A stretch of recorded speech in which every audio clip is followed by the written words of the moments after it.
In this video, we are talking about solving one-step equations containing fractions. So a lot of times when I'm working with students and we're working on solving equations and they see a fraction, the first instinct is to panic. I'm going to show you how to work through all of these, some other alternative methods. So let's get started with this first problem. We've got a plus 1/4 equals 3/8. So the first thing that I'm going to do is go ahead and split this equation up. Just draw a line down through the equal sign. That helps me to identify a left side and a right side so I can see what I need to do to get this variable by itself. So here's our variable a, and 1/4 is being added to a. So whenever we are trying to cancel out something that's being added or subtracted to a variable, we want to cancel that out to 0. So in order to make positive 1/4 equals 0, I need to subtract 1/4 from it. And I'm going to do the same thing over on this side of the equation.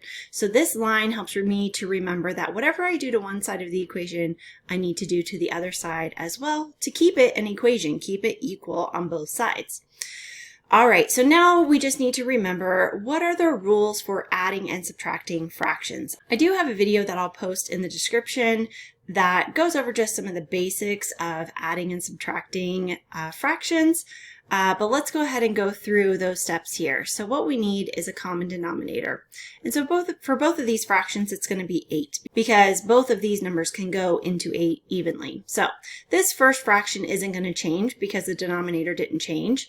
For the second fraction, we're going to need to multiply 4 times 2 to get 8. So that means we need to multiply the numerator by 2 as well. So that's going to give us 2. All right, now we have fractions that we can actually subtract. So 3/8 minus 2/8 gives us 1/8.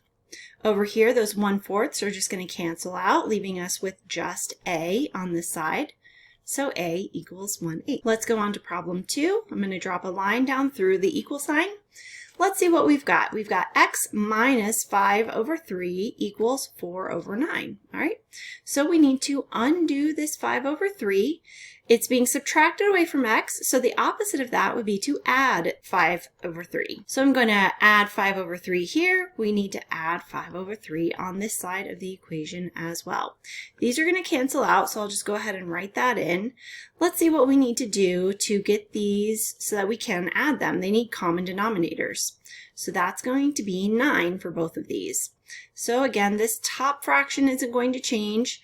But 3 times 3 gives us 9, so that means we're going to have to multiply this 5 times 3 as well in order to make sure that these fractions are equivalent.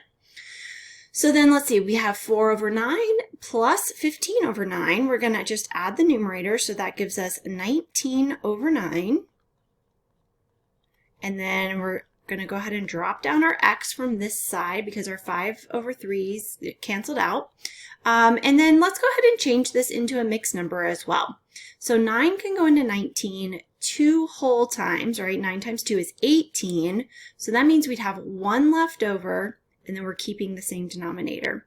So we get x equals 2 1/9. And I need to circle my solutions. That's always a good habit to get into, is to circle or box your solutions, especially with these problems that have a lot of work on the page. It can get very messy and hard to know where your answer actually is. All right, let's take a look at problem 3. We've got 2/5 m equals 1/10, right? Let me go ahead and do this. Highlight our variable here. 2/5 is being multiplied times m.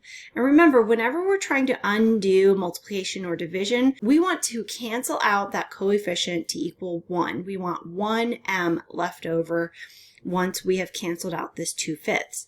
So what can we do to make 2/5 become 1, right? What can we do?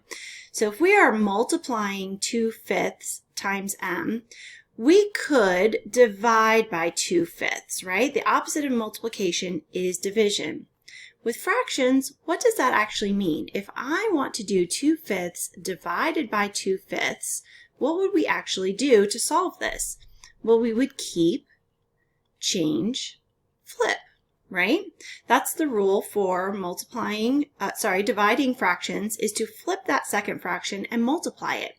And look what happens. This 2 cancels out with this 2. This 5 cancels out with this 5. That's what we want, right?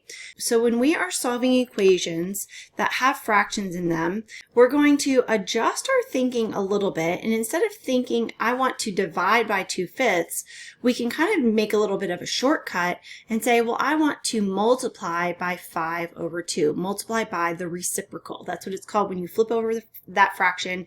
It's called the reciprocal.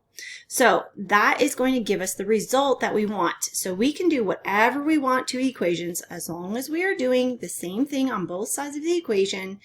And our goal is to get any coefficients that are with those variables equal to 1. And that's what this is going to do. This 5 and this 5 are going to cancel out to 1 and 1. This 2 and this 2 are going to cross cancel to 1 and 1. 1 times 1 is 1. 1 times 1 is 1. 1/1 is 1. Okay, so lots of 1s there. So we are just left with 1m or just m. I'm going to just drop down the m on this side. Let's see what we've got over on the right-hand side. 1/10 times 5/2. Well, my 10 and my 5 can cross cancel. This becomes a 2. This becomes a 1. So let's see what we've got. 1 times 1 is 1. 2 times 2 is 4. So we wind up with 1/4 for our solution.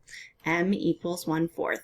All right, so we've got C over 10 equals 2. All right, so C is being divided by 10 here, right? A fraction is just another way of writing division. So this actually looks very similar to a few of the problems in my integer, solving one-step equations with integers video. We are just, again, multiplying by 10. And you can think of this as 10/1. It's very similar to problem 3 because the goal is how do we get this C to have just a coefficient of 1? We don't want it to be divided by anything. We don't want it to be multiplied by anything except for 1. So this is what is going to do that for us. These 10s are going to cancel out. We're going to get just C over 1, which is just C, okay? So we need to also multiply this side by 10, right? Because we multiplied over here by 10, we need to multiply here by 10. So 2 times 10 gives us 20. So C equals 20 is our solution for this one. Here's an alternative method that I really, really like this method. It's called clearing fractions. If the sight of fractions just makes you panic, let me show you how to do this without fractions. There is a way to turn these into equations without fractions. So I actually repeated a couple of the problems that we did already up here. Number 5 is just a copy of number 1. Number 6 is a copy of number 3, but I'm going to show you with this alternative method. We are going to choose a number to multiply times each of these terms, and we're allowed to do that as long as we multiply each term by the same number.